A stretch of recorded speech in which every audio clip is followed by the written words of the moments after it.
आज हम return on capital employed के बारे में जानने वाले हैं।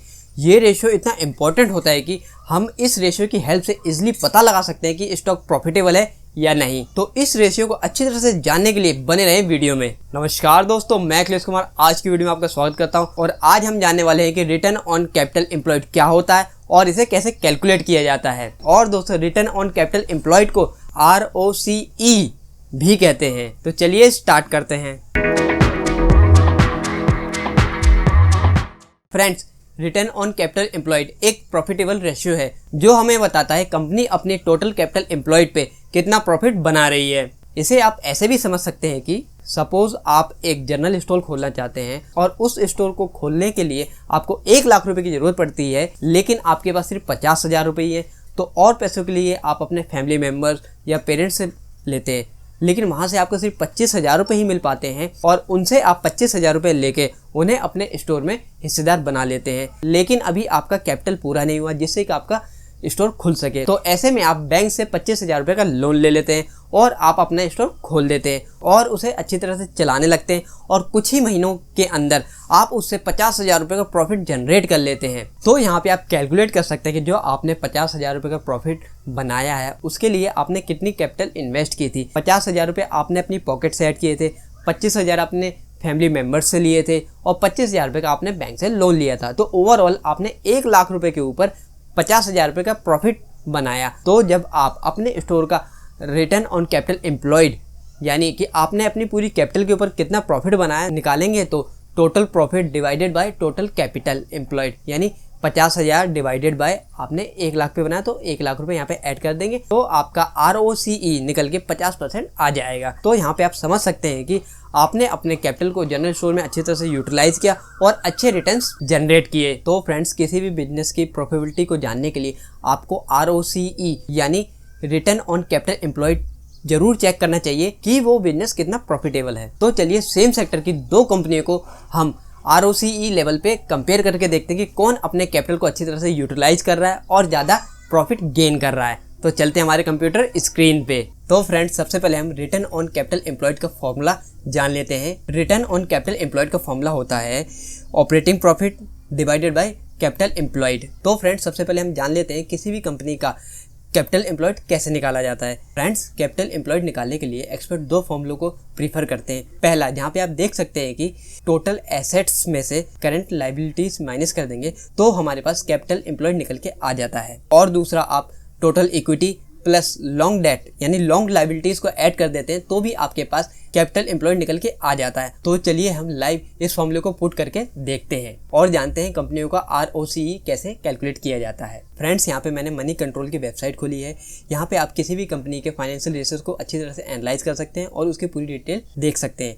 तो यहाँ पे मैं TCS कंपनी के ROCE रेशियो को कैलकुलेट करके देखूंगा। तो यहाँ पे मैं टाइप कर देता हूँ TCS, टाटा कंसल्टिंग सर्विसेज।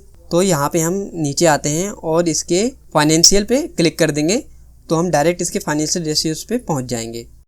और मैं यहाँ पे बैलेंस शीट में क्लिक कर देता हूँ। तो बैलेंस शीट में हमको देखो कैपिटल शेयर है, रिजर्व एंड सरप्लस आ गए हैं, करंट लायबिलिटीज हम देख सकते हैं और अदर लायबिलिटीज यानी जो हमारी लॉन्ग टर्म लायबिलिटीज है और टोटल लायबिलिटीज है। ठीक है, तो हमें सबसे पहले TCS का कैपिटल एम्प्लॉयड कैलकुलेट करना है। तो उसके लिए हम अपने एक्सेल शीट पे चलते हैं और नीचे हमने टोटल एसेट यहाँ पे लेते हैं। तो टोटल एसेट हम यहाँ पे लेते हैं। TCS का टोटल एसेट हमारे पास आ गए हैं।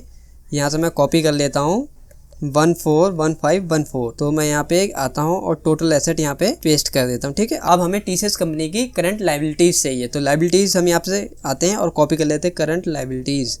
तो करंट लायबिलिटीज में यहाँ पे 42,351 है जो वो मैं यहाँ पे एक्सेल शीट में अपनी पुट कर देता हूँ। ये मैंने पुट कर दी। ठीक है, अब हम TCS कंपनी का EBIT यानी ऑपरेटिंग प्रॉफिट लेते हैं। तो इसके लिए हमें TCS कंपनी की प्रॉफिट एंड लॉस स्टेटमेंट खोलनी होगी जो मिलेगी हमें इनकम स्टेटमेंट में। तो हम क्लिक कर देते हैं और इसे मैं एनुअली कर देता हूँ और आप देख सकते हैं कि जो EBIT निकल के आ रहा है 52,471 है। इसे मैं कॉपी कर लेता हूँ और यहाँ पे मैं पेस्ट कर देता हूँ और मैं लिख देता हूँ क्यों कौन सी कंपनी का निकाल रहे हैं हम, TCS का निकाल रहे हैं। ठीक है, तो TCS का हमने निकाल लिया। सबसे पहले हमें क्या चाहिए फॉर्मूले के लिए, कैपिटल एम्प्लॉयड चाहिए, कैपिटल एम्प्लॉयड। तो हम क्या करेंगे इसके लिए, हमने देखा है कि टोटल एसेट है जो हमारे पास, तो इक्वल टू लगाते हैं और टोटल एसेट हमारे पास ये है और उसमें से हम माइनस कर देते हैं अपनी करंट लायबिलिटीज़। तो हमारे पास कैपिटल एम्प्लॉयड निकल के आ चुका है। अब हम TCS का ROCE कैलकुलेट करते हैं। तो TCS ROCE फॉर्मूला पुट कर देते हैं, फॉर्मूला लगाते हैं। हमें लेना है ऑपरेटिंग प्रॉफिट जिसे हम EBIT कहते हैं, EBIT divided by total capital employed जो हमने यहाँ पे कैलकुलेट किया है वो ले लेते हैं और एंटर कर देते हैं। तो आप देख सकते हैं जो TCS कंपनी का ROCE return on capital employed निकल के आया है वो 52.91 निकल के आया है। इसे हम कंपेयर भी कर लेते हैं मनी कंट्रोल की वेबसाइट की हमने सही कैलकुलेट किया है कि नहीं।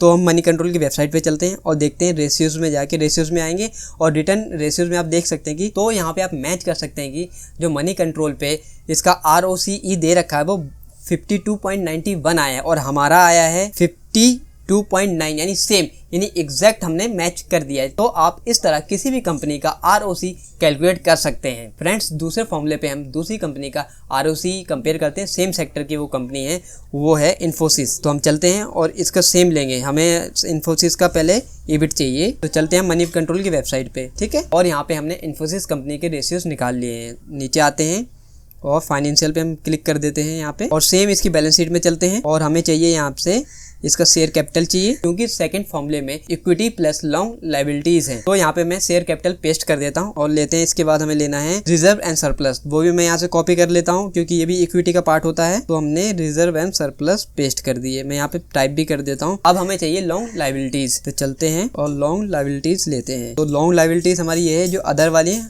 हम यहाँ से कॉपी करते हैं इसको और चलते हैं हमारी एक्सेल शीट पे और ये पेस्ट कर देते हैं हम यहाँ पे। और मैं यहाँ पे टाइप कर देता हूँ लॉन्ग लायबिलिटीज, ठीक है जी। अब हम यहाँ पे निकालते हैं इसका इन्फोसिस का कैपिटल एम्प्लॉयड। तो कैपिटल एम्प्लॉयड, ठीक है। तो हम फॉर्मूला पुट करते हैं इक्वल टू, हमें क्या क्या प्लस करना है, कैपिटल प्लस रिजर्व प्लस ये हमने ले लिया लॉन्ग लायबिलिटीज। तो हमारा कैपिटल यहाँ पे निकल के आ गया है 84,282। और अब हमें चाहिए इसका EBIT यानी ऑपरेटिंग प्रॉफिट इन्फोसिस का। तो मैं यहाँ पे लिख देता हूँ EBIT, ठीक है दोस्तों। और हम चलते हैं अपनी मनी कंट्रोल की वेबसाइट और इसका EBIT जानने के लिए हमें जाना होगा इनकम स्टेटमेंट पे। तो हम चलते हैं और इसको हम क्वार्टरली से एनुअली कर देते हैं और इसका ऑपरेटिंग प्रॉफिट यानी EBIT यानी ये है 30,310। तो यहाँ से मैं कॉपी कर लेता हूँ और अपने एक्सेल शीट पर दोबारा आ जाता हूँ और यहाँ पे मैं पेस्ट कर देता हूँ इसका EBIT, ठीक है दोस्तों। तो यहाँ पे हमारे पास इन्फोसिस का एम्प्लॉयड कैपिटल भी हमने कैलकुलेट कर लिया और ऑपरेटिंग प्रॉफिट भी आ गया। तो यहाँ पे हम ROCE का फॉर्मूला पुट कर देंगे। EBIT में ले लेता हूँ, EBIT हमारा ये रहा डिवाइडेड बाय कैपिटल एम्प्लॉयड जो हमने निकाला था यहाँ पे और मैं एंटर कर देता हूँ। तो हमारा इन्फोसिस का ROCE निकल के आया है 35.96। हम इसको मैच कर लेते हैं मनी कंट्रोल की वेबसाइट पे जाके। तो हम चलते हैं रेशियोज में मैं क्लिक कर देता हूँ और रिटर्न ऑन रेशियोज। तो दोस्तों यहाँ पे आप देख सकते हैं कि इन्फोसिस का ROCE 35.96 निकल के आया और हमने जो कैलकुलेट किया है वो भी 35.96। तो आप इन दोनों फॉर्मूले से किसी भी कंपनी का ROCE यानी रिटर्न ऑन कैपिटल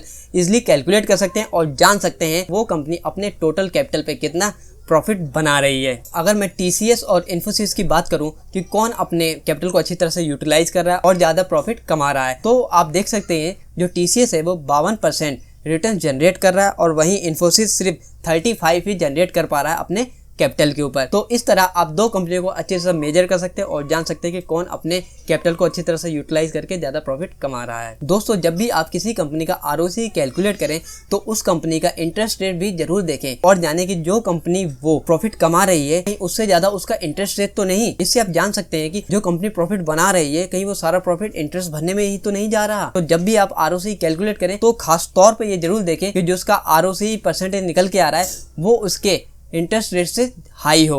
मैं यहाँ पे टाइप भी कर देता हूँ। जब आप किसी भी कंपनी का ROCE कैलकुलेट करें तो ROCE हमेशा ग्रेटर देन होना चाहिए इंटरेस्ट रेट यानी इंटरेस्ट या डेट रेट। मैं डेट लिख देता हूँ, डेट रेट से। ये आपको हमेशा देखना चाहिए जब भी आप किसी कंपनी को एनालाइज करें या आप उस कंपनी के स्टॉक खरीदने जा रहे हैं तो उससे पहले आप ये जरूर जान लें कि जो उसका रिटर्न ऑन कैपिटल एम्प्लॉयड है वो उसके इंटरेस्ट रेट से हाई होना चाहिए, तभी जाके आप उस कंपनी के स्टॉक को पिक कीजिए, नहीं तो उस कंपनी को रहने दीजिए। तो फ्रेंड्स, आज की वीडियो में हमने जाना कि रिटर्न ऑन कैपिटल एम्प्लॉयड क्या होता है और इसे कैसे कैलकुलेट किया जाता है। आई होप दोस्तों आपकी वीडियो पसंद आई होगी, तो लाइक करें, शेयर करें। अगर चैनल पर पहली बार आए हैं तो सब्सक्राइब करना ना भूलें और चैनल और वीडियो की रिगार्डिंग को सुझाव हो तो कमेंट बॉक्स में जरूर बताएं। तो मिलते हैं नेक्स्ट वीडियो में, तब तक सीखते रहिए, आगे बढ़ते रहिए और यूं ही मुस्कुराते रहिए।